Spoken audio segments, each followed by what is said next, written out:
আসসালামু আলাইকুম বন্ধুরা, আজকে আমি আপনাদের তৈরি করে দেখাবো আলু বেগুন দিয়ে ভেড়া মাছের তরকারি কিভাবে রান্না করতে হয়।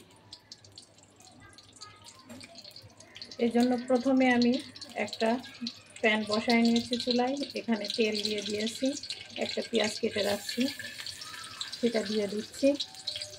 এর জন্য যা যা উপকরণ লাগছে, ভেড়া মাছ বা নয়না মাছ, অনেকে এটাকে নয়না মাছও বলে থাকে।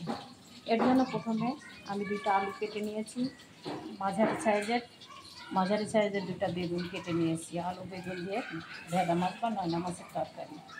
এর জন্য যে মশলার উপকরণটা লাগছে, এখানে নিয়েছি হাফ চামচ ধনে গুঁড়া, স্বাদ মতো লবণ, হাফ চামচ শুকনো মরিচের গুঁড়া, হাফ চামচ হলুদের গুঁড়া, 1 চামচ জিরার গুঁড়া, 1 চামচ আদা বাটা, 1 চামচ রসুন বাটা।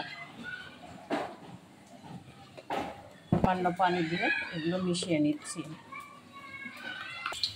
পেঁয়াজটা লাল হয়ে আসছে, এ পর্যায়ে আমি একে একে সমস্ত মশলাগুলো তেলের মধ্যে দিয়ে দিই।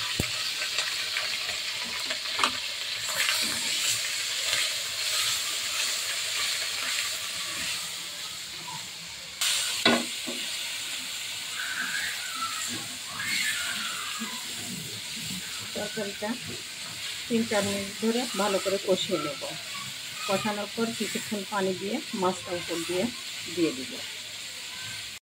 সুন্দরভাবে বলক চলে আসছে, হাফ সিদ্ধ হয়ে গেছে। এখন আমি হলুদ লবণ মাখিয়ে রাখা মাছগুলো উপর দিয়ে দিচ্ছি।